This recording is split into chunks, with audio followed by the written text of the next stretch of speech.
Dans le dernier épisode, Malik al-Nour fait face de nouveau à la sultane Garana. Cette dernière, tentée de l'emprisonner, lui offre à nouveau la pierre de l'oubli.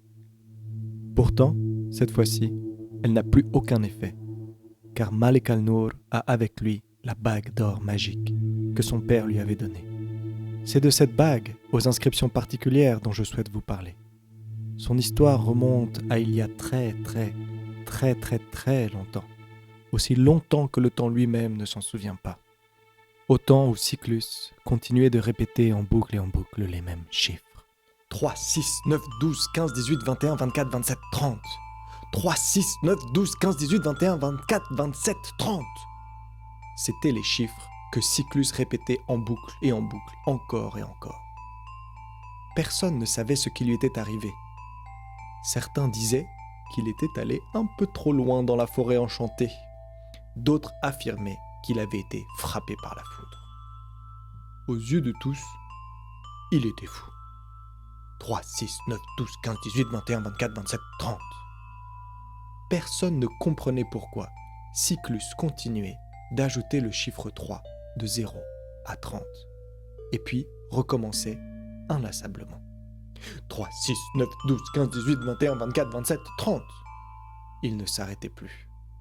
Une chose était sûre, il était prisonnier d'une boucle sans fin. Un cycle qui se répétait sans jamais se briser. L'histoire de Cyclus inquiétait le village. Alors le conseil se réunit, cherchant ce qui pourrait être fait pour l'aider à sortir du cycle dans lequel il était enfermé. Tous finirent par s'accorder sur un nom, Eveil, le mage du village qui vivait au fin fond de la forêt. Ainsi, la rumeur d'un homme devenu fou par les chiffres parvint jusqu'aux oreilles d'Eveil, qui sans attendre se rendit à la demeure de Cyclus. 3, 6, 9, 12, 15, 18, 21, 24, 27, 30. Sans relâche, Cyclus continuait. Eveil constata de ses propres yeux le triste sort qui s'était emparé de Cyclus. Les villageois se précipitèrent et lui dirent « Voyez, voyez, on vous avait dit qu'il était fou !» Sage comme le temps, Eveil répondit « Il n'est point si différent de vous, il l'exprime juste mieux. N'êtes-vous pas, vous aussi, enchaîné à vos propres cycles ?» Les villageois, d'un air étonné, n'étaient pas en mesure de comprendre un seul mot de ce que disait le mage. Eveil, déterminé à aider le pauvre Cyclus, se rendit aussitôt chez le forgeron et sortit de sa sacoche une poudre d'or pure. Il glissa à son oreille des instructions très précises et le forgeron s'activa. Quelques heures plus tard, Eveil revint auprès de Cyclus, tenant entre ses doigts une bague d'or tout à fait particulière. Il s'approcha doucement de lui et la passa à son doigt. 3, 6, 9, 12, 15, 20 ? Cyclus bondit, comme tiré d'un mauvais rêve, et il ouvrit grand les yeux et aperçut Eveil devant lui. « Mais qui êtes-vous ? Et comment avez-vous fait ?» demanda-t-il tout troublé. Eveil lui répondit avec un sourire paisible. « Je t'ai simplement proposé un autre chemin. » La bague d'or que Cyclus venait de recevoir n'était pas ordinaire. Elle contenait une magie ancienne, transmise de génération en génération jusqu'à Eveil lui-même. Sur cette bague étaient inscrits des chiffres très précis, le 3, le 6, le 9, le 12, le 15, et enfin le 20, venant briser le rythme répétitif du 3, le saut du 15 au 20. Eveil continua d'une voix calme. « Vois-tu, Cyclus, tout dans ce monde se répète à la perfection. » Il tourna son regard vers le village et les villageois. « Ne voyez-vous donc pas que le grand bal de la nature et de la vie, de la lune et des saisons, n'est autre qu'un cycle parfait, se répétant à l'infini ? Et pourtant, vous tous, dans vos rêves, vous désirez secrètement vous libérer de ce qui vous tourmente, ces tours qui vous mentent. » Les villageois restèrent figés, incapables de saisir le sens des paroles du mage. Le mage s'approcha de Cyclus et posa un doigt sur sa poitrine.